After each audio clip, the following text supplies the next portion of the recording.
What were the practical things you did when you first won your spouse's affection? Are you still doing them, or has the pace of life diverted your attention from those early marriage priorities? What if you go back to the giddy time in your relationship? Do you remember those carefree and silly days when it was just you two? Those days do not have to remain in your past. This was one of the things that was essential for Lucia and me, that we keep on fighting to keep the dating experience in our marriage. I want to talk about that in Marriage Devotion number 11, and the title of it is Do One Thing.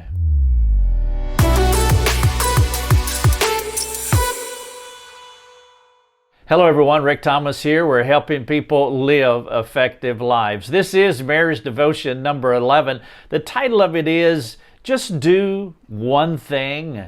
The text of scripture that I have in mind is James 4:17. James says, "So whoever knows the right thing to do and fails to do it, for him it is sin."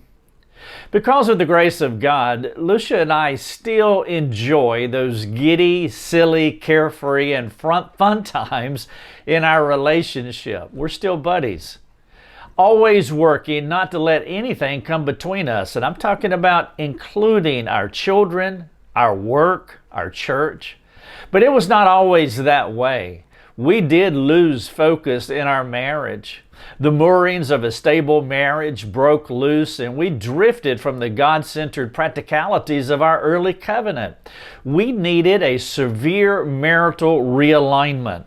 Now, thankfully, God imposed Himself into our marriage. He did what we could not do for ourselves. He changed us, and that's how you want to pray.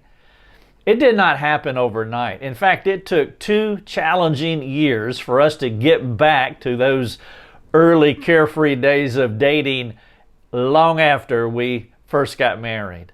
But we did fall in love with each other all over again. And though our lives' pace is at an all-time high due to our ministry and our children's ages, those things do not disrupt our marriage priorities. With God's assistance, we fight to maintain today what we began while dating. Our goal is to behave like newlyweds until the Lord calls on death to separate us. Now that means we must continue to grab each other, touch, hold, hug, feel, kiss each other as we did in the early days. But there is a slight twist. In the beginning, when we first started dating, the early years of our marriage, we were young, somewhat silly and naive. We enjoyed intimacy because that's what young people do after they are married. Today, our love is different. It is breathtakingly more mature. It's maturity between 2 individuals who have seen the devastating effects of selfishness in our lives and who have asked each other and received from each other marital forgiveness. If your marriage is tanking, if your marriage is not what it should be, if it was like what ours was once upon a time, do not think that another person will solve your problems. All another person will do is it'll give you another 10 or 15 years to get back to the same place you are today. Don't believe that hobbies or even an addiction is the answer. Those things are not the answer. Those things will lead you down a path of dissatisfaction to where nobody or nothing will be able to make you happy. Fortunately, the problem is closer to you and more within your control. The problem is in your heart, as it was in my heart and Lucia's heart. If you will humbly confess whatever sins that separate you from God and separate you from each other, He will jump to your side. He will come to your aid to help restore your marriage. If sin is the thing that keeps you from a romantically healthy marriage, God has a solution and a desire to give you an incredible marriage restoration.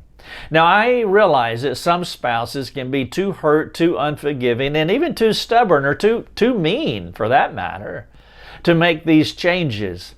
But a spousal's unwillingness, it does happen. And it does make things immeasurably harder for the willing spouse. And if you are the willing spouse and your other spouse is not willing to make any changes, my appeal to you is not to shortchange the grace of God by not trying to follow Him through the dark waters of an imperfect marriage.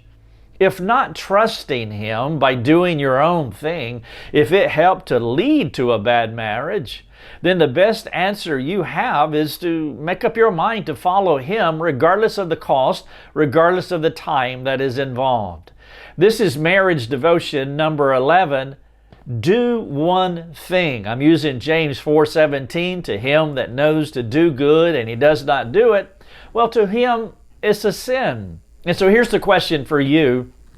What is one thing you will do to change yourself, with the hope that the Lord will use your obedient faith to improve your marriage? But even if God doesn't change your marriage, what is one thing you will do to improve your marriage? Here's a practical suggestion. Ask God what that one thing is. Pray.